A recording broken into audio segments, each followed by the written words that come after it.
Bismillahirrahmanirrahim. Alhamdulillahirabbil alamin.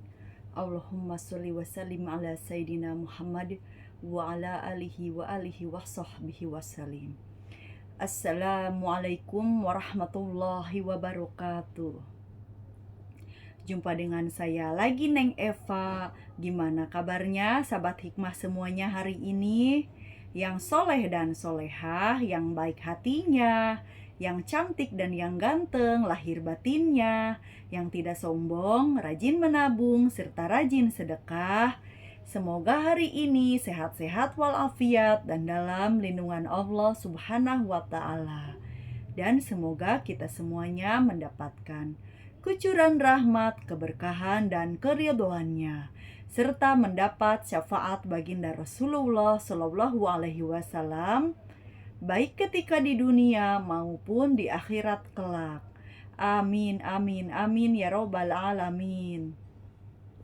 Baik sahabat hikmah semuanya, sebelumnya saya akan mengingatkan bahwa video konten YouTube ini dibuat untuk umum dan bagi siapa saja yang mau mengambil pelajaran, manfaat, serta hikmah di dalamnya, serta untuk pertumbuhan dan perkembangan jiwa kita setiap harinya. Jadi semangat terus belajar berbenah jiwa, karena sampai kapanpun kita adalah pelajar di muka bumi ini, maka istiqomahlah. Dan juga video konten YouTube ini dibuat tidak untuk menyinggung siapapun, serta tidak untuk merendahkan siapapun. Justru sebaliknya, di sini kita belajar berbenah jiwa, belajar menata jiwa, belajar membeningkan hati dalam rangka ketauhidan menuju Allah Subhanahu wa Ta'ala. Dan juga video konten YouTube ini dikhususkan untuk para salikin dan para murodin, yaitu orang-orang yang menapaki jalan ruhani menuju Allah Subhanahu wa Ta'ala, atau para pejalan ruhani, atau kita sebut ahli tasawuf atau seorang sufi ya. Tapi namanya masih menjadi jamaah, ya namanya salikin. Baik, kita lanjutkan lagi bahwa pelajaran kemarin masih tentang Al-Hikam, yaitu tentang wujud Allah itu jelas dan tidak terhalangi oleh sesuatu. Nah, karena ini pelajarannya sudah mendalam, di sini kembali lagi agak-agak diperketat juga syariatnya ya Kak. Jadi kadang-kadang ilmu itu kita belajar tentang ilmu hakikat terlalu dalam, saking kita tidak boleh terlenanya, maka diganti lagi judulnya yang agak-agak berbau syariat gitu, namun tetap masih merupakan hakikatnya syariat. Tapi kita tidak boleh meninggalkan syariat, karena ilmu hakikat itu adalah ilmu pemahaman batininya. Tetap dohir, kita tetap melaksanakan syariat dengan baik dan benar. Bismillahirrahmanirrahim. Awalu wajibin alal insani ma'rifatun ilahi biistiqoni. Dan yang pertama wajib bagi manusia adalah mengenal Tuhannya dengan yakin. Bismillahirrahmanirrahim. Bodohnya orang yang ingin mengubah kehendak Allah.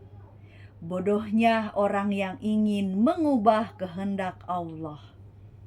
Alangkah bodohnya orang yang menghendaki sesuatu terjadi pada waktu yang tidak dikehendakinya. Alangkah bodohnya orang yang menghendaki sesuatu terjadi pada waktu yang tidak dikehendakinya.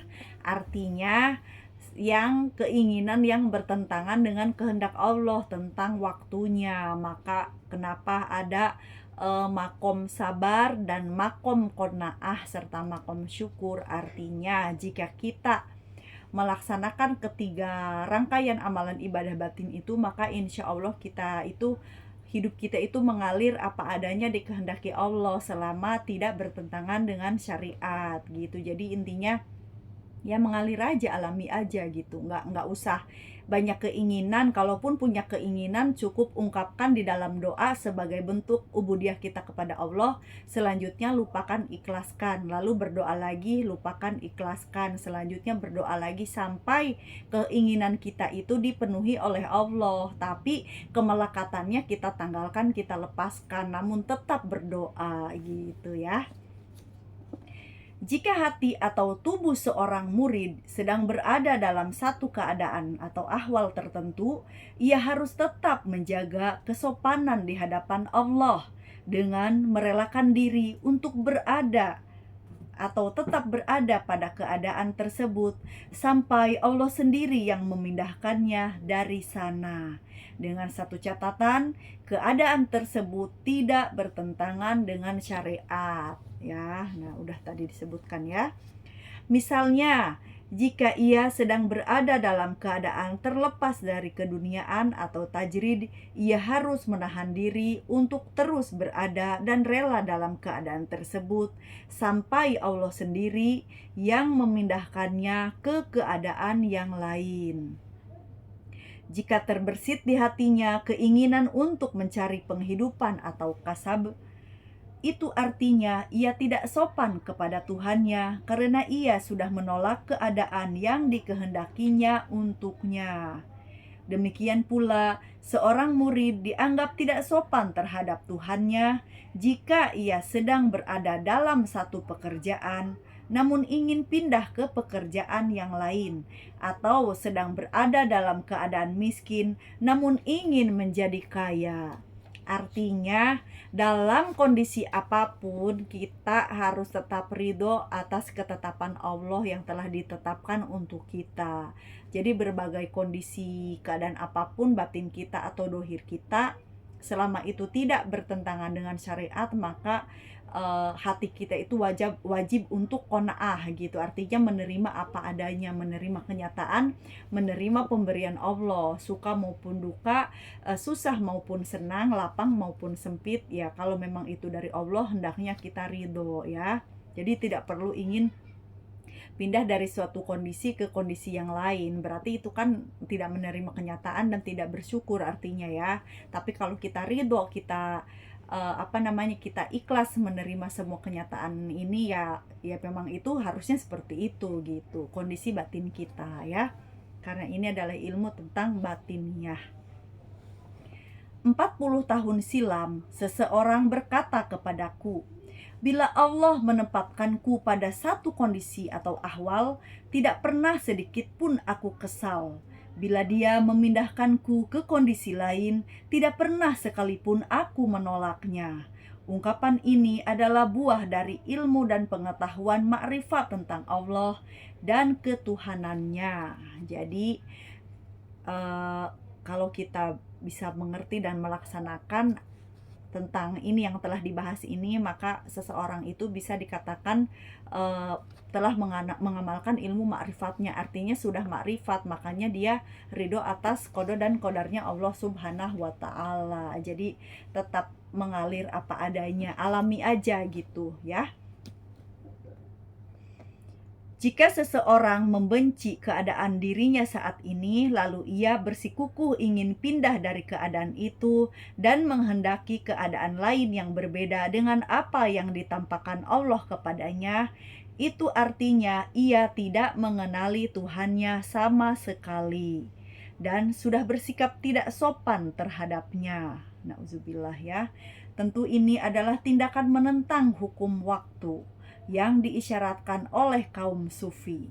Bagi kaum sufi, menentang hukum waktu merupakan dosa paling besar.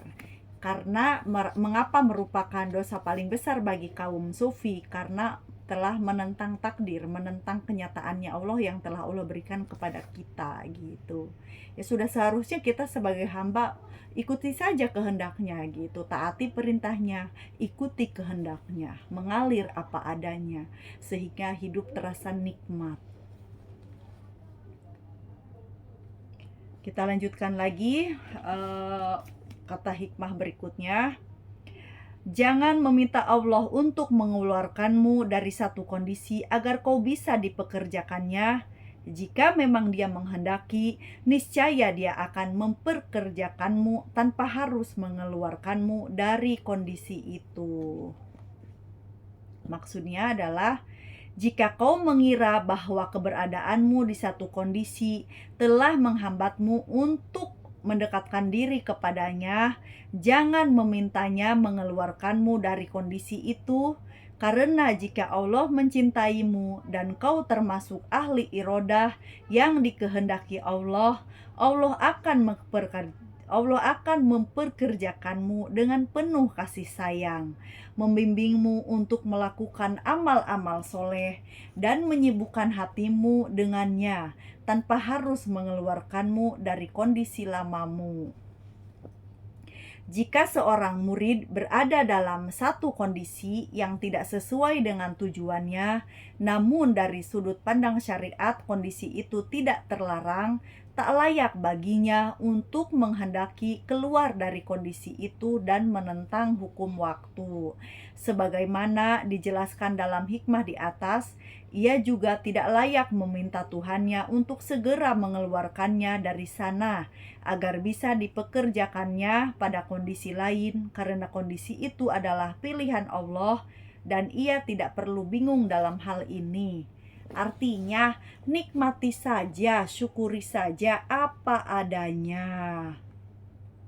Yang patut dilakukannya adalah tetap menjaga etika dan kesopanan terhadap Tuhannya, serta mendahulukan kehendaknya atas pilihannya sendiri. Jadi apapun keinginan kita, kalau itu belum sesuai dengan kehendak Allah, maka terima saja, qanaah saja. Jika Tuhannya melihat sikap baiknya ini, Dia akan memperkerjakannya tanpa perlu mengeluarkannya dari kondisi tersebut. Dengan demikian, ia pun beramal sesuai dengan kehendak Allah, bukan berdasarkan kehendaknya sendiri.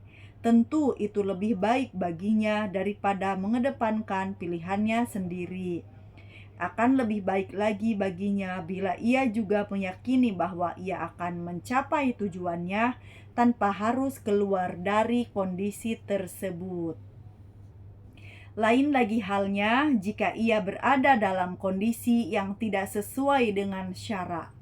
Dalam hal ini, ia harus segera keluar dari kondisi tersebut dan meminta Tuhannya agar memindahkannya ke kondisi yang lebih diridhoinya.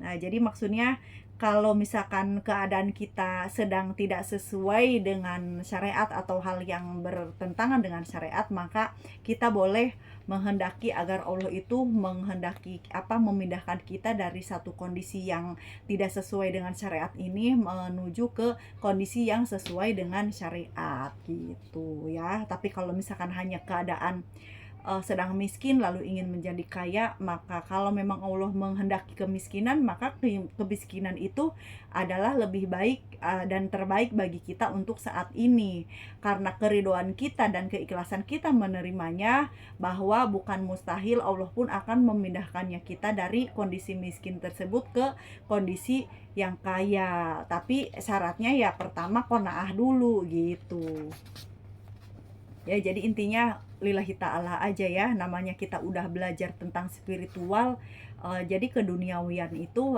sudah bukan tujuan utama lagi, tapi melainkan sekedarnya saja gitu. Toh walaupun sekedarnya saja, kalau memang Allah menakdirkan kita kaya ya akan kaya gitu. Dan ingat, kekayaan itu tidak harus tentang uang atau harta, bisa jadi ilmu pengetahuan atau kelapangan batin kita, bisa jadi suatu kondisi yang miskin juga bisa jadi secara materi mungkin miskin, tapi kan secara ruhani kita sedang dilapangkan batinnya gitu. Jadi itulah yang terbaik, maka terimalah dan syukurilah gitu ya. Nah, ini pelajaran ini berhubungan dengan tentang ahli asbab dan ahli tajrid di bulan-bulan kemarin sebelum puasa itu ya. Jadi ini lanjutannya dan diperdalam lagi gitu. Dan kita nanti lanjutkan lagi di bab berikutnya, yaitu tentang menunda amal soleh termasuk sikap bodoh. Nah, makin kesini makin syariatnya. Jadi agar kita tidak terlena dengan ilmu hakikat, yang mana kalau kebablasan kadang-kadang orang itu lupa dengan syariat gitu. Karena orang hakikat pun tidak berarti kita digoda oleh setan gitu ya, melainkan semakin kita belajar ilmu hakikat, setan pun menguji kita itu lebih halus lagi. Makanya ketika di dalam kitab Al-Hikam ini kita belajar tentang syariat, tentang hakikat makrifat lebih dalam, tentang makom musyahadah, tiba-tiba kita judulnya ganti lagi berhubungan dengan syariat. Itu artinya kita tidak boleh terlena. Bagaimanapun kita ini masih seonggok jenazah yang dimandikan oleh pemandinya, atau seperti seorang wayang yang dijalankan oleh dalang, atau sebagai manusia yang memiliki jasad yang diberikan ruh, hidup, dan akal. Maka syariat itu tidak akan lepas dari kehidupan kita sehari-hari, karena ruh juga membutuhkan jasad untuk beraktivitas gitu. Begitupun juga kita melaksanakan ilmu hakikat ini, kita perlu jasad untuk menyempurnakannya dengan melaksanakan amalan-amalan ibadah syariat gitu. Jadi hakikat dan syariat itu tidak bisa dilepaskan, walaupun kadang-kadang ilmu hakikat dan syariat itu cenderung bertentangan atau cenderung berbeda, karena cangkang dengan isi tidak akan selalu sama, bahkan mungkin berbeda, namun cangkang dengan isi selalu bersamaan gitu ya. Jadi harus cerdas secara spiritual. Kalau ini tentang ilmu spiritualitas, maka erat dengan kaitannya dengan makna dan nilai, sehingga kita perlu merenung dan tafakur untuk memahaminya, dan kita harus mengetahui sampai hal substansial itu apa ini maknanya, walaupun mungkin secara dohir kata-katanya itu mungkin kurang pas atau kurang gimana gitu. Maka perlu pemahaman batiniah untuk memahaminya, perlu kecerdasan spiritual. Beda halnya dengan ilmu syariat yang hanya kita dengan membaca ayat-ayat dohirnya kita langsung mengerti maksudnya ke sini, ya udah gitu, jadi kita laksanakan. Tapi kalau ilmu spiritualisme Islam ini ya perlu pemahaman dan perlu memaknainya. Jadi kita renungkan, kita gali maknanya gitu, maksudnya ini kemana. Kadang-kadang katanya A, mungkin isinya juga cenderung ke AAA atau AAB atau ABC gitu ya, luas maknanya. Oke, wallahu alam bisawab. La haula wala quwata illa billahil aliyil adim. Rabbana la tuzigh qulubana ba'da idh hadaitana wa hab lana min ladunka rahmah innaka antal wahhab walhamdulillahi rabbil alamin.